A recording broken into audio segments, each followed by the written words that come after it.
लाडक्या बहिणींचे जे 1500 रुपये आहेत ते बंद करून आता 500 रुपयेच देणार आहेत.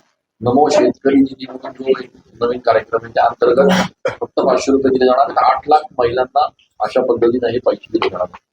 त्याच्यावरती आता लाडका बहिणींनीच प्रश्न विचारले पाहिजेत.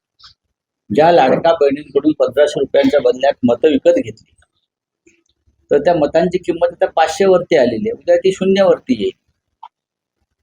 या राज्याची आर्थिक परिस्थिती अत्यंत गंभीर आहे. कर्मचाऱ्यांचे पगार द्यायलाही पैसे नाही. देवेंद्र फडणवीस यांनी किती मोठ्या वल्गना कराव्या, आणावा, पण हे राज्य चालवणं आर्थिकदृष्ट्या आता सोपं राहिलेलं नाही. त्याचं कारण गेल्या 3.5 वर्षामध्ये या राज्याची आर्थिक शिस्त पूर्णपणे बिघडली. पूर्णपणे बेशिस्त, आर्थिक बेशिस्त आणि आर्थिक अराजक अशा या खाईमध्ये हे राज्य सापडले. मिस्टर अजित पवार हे जरी बोलत नसले तरी त्यांना सुद्धा त्या चिंतेने ग्रासले. अमित शहा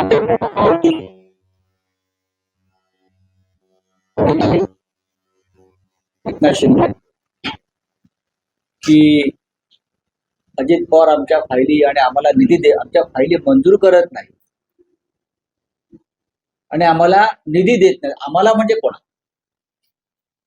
आम्हाला निधी देत नाहीत म्हणजे कोणाला, हा प्रश्न आमच्यासारख्यांना पडतो. म्हणजे तुमचे जे 25 आमदार आहेत गद्दार, ते फक्त निधी आणि पैशाच्या ताकदीवर तुमच्याबरोबर राहिले. त्यांना या राज्याची तिजोरी लुटण्याचा परवानगी तुम्हाला हवी आहे का? अमित शहाने याच्यावरती एकनाथ शिंदेला काय उत्तर दिलं हे माझ्याकडे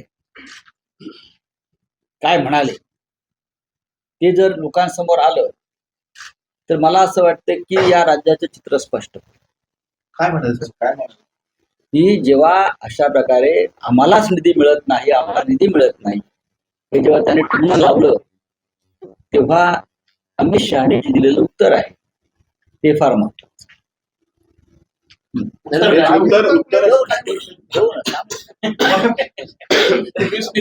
यापूर्वी सुद्धा त्या दोघांमधला जो संवाद होता तुम्ही पाहिला असेल.